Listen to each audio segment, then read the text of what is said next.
હવે ચોમાસું આસપાસ છે। સુરત શહેરના વાતાવરણમાં અચાનક જ પલટો આવ્યો છે।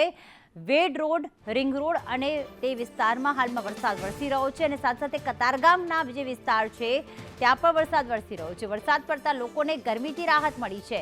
આમ પણ સુરતવાસીઓ વધારે ગરમી માટે તૈયાર નથી હોતા, પરંતુ આ વખતે 40 ડિગ્રીની ઉપર તાપમાન ગયું હતું સુરતમાં અને લોકોએ કાળઝાળ ગરમીનો અનુભવ કર્યો હતો। પરંતુ હવે વાતાવરણમાં પલટો આવતા જે વેડ રોડ છે સાથે કતારગામ વિસ્તાર છે ત્યાં અમી છાંટણા થયા છે અને હવે પણ કહેવાય છે કે 12 થી 15 જૂનની વચ્ચે સત્તાવાર રીતે ચોમાસું બેસી શકે છે।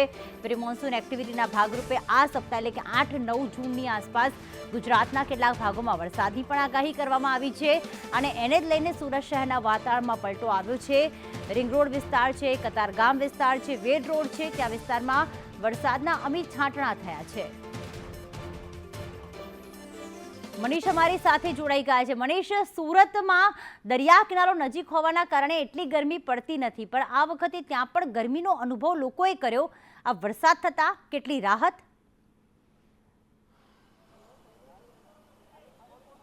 जी बिल्कुल, बात करिए तो सूरत शहर में छेल्ला કેટલાક દિવસથી તાપમાન છે તે 40 ડિગ્રીના આસપાસ ચાલી રહ્યો છે અને લોકો છે તે આ ભારે ગરમીથી શેકાઈ રહ્યા હતા। ત્યારે આજે અચાનક જ સુરતના વેડ રોડ, કતારગામ, દબોલી વિસ્તારમાં જે વરસાદના અમી છાંટા વરસ્યા હતા, સાથે જ સુરતભરમાં જે કહેવાય કે બેવડી ઋતુનો અનુભવ થઈ રહ્યો છે।